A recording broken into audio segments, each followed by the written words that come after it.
জুবিন গর্গ হত্যাকাণ্ড নিয়ে কিন্তু তদন্ত চলছে, তবে অসম পুলিশের বৈঠক এবারে সিঙ্গাপুর পুলিশের সঙ্গে আগামী 21শে অক্টোবর এই বৈঠকে তদন্ত প্রক্রিয়া নিয়ে আলোচনা হবে। এ নিয়ে জানবো বিস্তারিত। আমাদের সঙ্গে যুক্ত হয়ে গেছে প্রতিনিধি শেখ মনিরুল। মনিরুল, কি জানতে পারছো?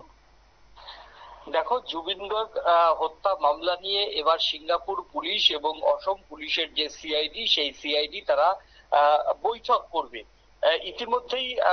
ইতিমধ্যেই অভিযুক্তদের গ্রেপ্তার করেছে, গ্রেপ্তার করে তাদের নিজেদের হেফাজতে নিয়েছে অসম পুলিশের সিট, এবং সেই সঙ্গে আরো বেশ কয়েকজন অভিযুক্তর নাম উঠে আসছে। কিন্তু তাদেরকে গ্রেপ্তারের আগে সিঙ্গাপুরের সেই ঘটনাতে কি হয়েছিল, মানে তোমার হচ্ছে অনেকেই দাবি করছে যে তার খাবারে বিষ মিশিয়ে দেওয়া হয়েছিল, যার জন্যই জুবিন জলের ভিতর পড়ে গিয়ে তোমার হচ্ছে সাঁতার কাটতে পারিনি। তারপরও তাকে যখন উপরে নিয়ে আসা হয়েছে, সেই সময় তো দেরি করে তাকে হাসপাতালে পাঠানো হয়েছে যাতে মৃত্যু কনফার্ম হয়। এই যে বিষয়গুলি উঠে আসছে, সেগুলোর ফরেনসিক কোনো তদন্ত করেছে কিনা সিঙ্গাপুর পুলিশ, এবং সিঙ্গাপুর পুলিশের যে তথ্য, তারা যে প্রাথমিকভাবে যে তদন্ত করেছিল, তার যে প্রাথমিক রিপোর্ট, সেই রিপোর্ট গুলি কি আছে, সেইগুলো নিয়েই সিঙ্গাপুর পুলিশের সঙ্গে অসম পুলিশের বিশেষ সিট তারা কিন্তু মুখোমুখি বৈঠক করবে।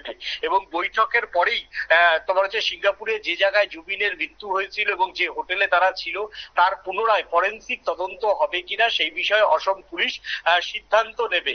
এবং সেই সঙ্গে এই হত্যা মামলায় দুই দেশের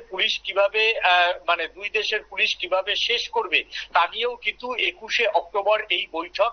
আর এই আগামী 21শে অক্টোবরে অসম পুলিশের সঙ্গে সিঙ্গাপুর পুলিশের এই বৈঠকের দিকে তাকিয়ে রয়েছে অসমের মানুষ, কারণ এই বৈঠকেই হয়তো জুবিন গার্গের হত্যা মামলার মূল যে রহস্য, সেই রহস্য উদ্ঘাটন হতে পারে বলে মনে করা হচ্ছে। ধন্যবাদ মনিরুল।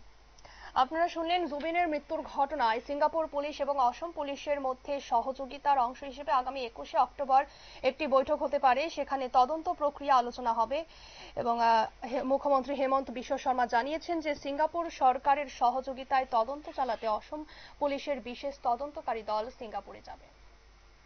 নিয়ে নিচ্ছে ছোট্ট একটি বিজ্ঞাপন বিরতির সঙ্গে থাকুন।